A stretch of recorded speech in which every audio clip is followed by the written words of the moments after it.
Hello दोस्तों, I am doctor Aarish money आपके शहर सितारगंज से। आज से मैं एक सीरीज़ चालू करने जा रहा हूं जिसमें आपको जड़ी बूटियों के बारे में बताऊंगा जो आपको आम तौर पे हर जगह मिल जाती हैं। जिसमें आज डे 1 है, जिसमें आज हम एक जड़ी बूटी का बताने जा रहे हैं जिसका नाम है मकोई। ये है मकोई का प्लांट। इसे आम तौर पे मकोई कहा जाता है। संस्कृत में इसे काकमाची कहा जाता है। क्या कहा जाता है? काकमाची कहा जाता है। और इंग्लिश में इसे ब्लैक नाइट शेड कहते हैं। ठीक है।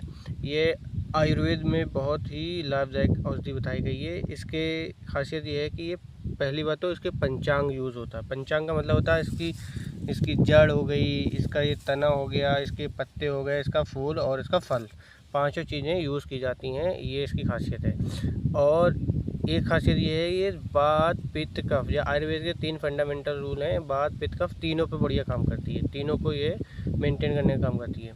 तो इसमें जो होता है हमारा फल जो होता है, पहले जो है हरा दिखता है, बाद में ये ब्लू कलर का हो जाता है, बैगनी कलर का हो जाता है। ठीक है।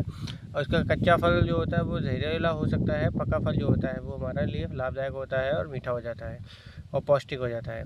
ठीक है। अब इसके बाद जो है ये किस किस काम में फ़ायदेमंद है इन जनरल बताऊं तो ये सबसे अच्छी 3 जगह काम आती है। पाचन तंत्र, डाइजेस्टिव सिस्टम पे।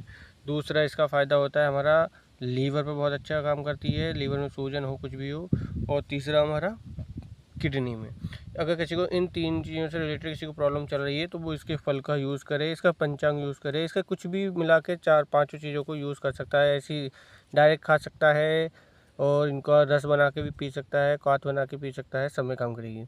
और ये क्या कहते हैं, स्किन में अगर किसी को खुजली वगैरह हो रही तो इसके पत्तों का मसल के इसका लेप लगा सकते हैं। तो इसकी ये खासियत है कि एक तो ये पंचांग इसका सब कुछ यूज़ होता है, दूसरा ये वात पित्त कफ तीनों पर काम करती है, और तीसरा ये लीवर किडनी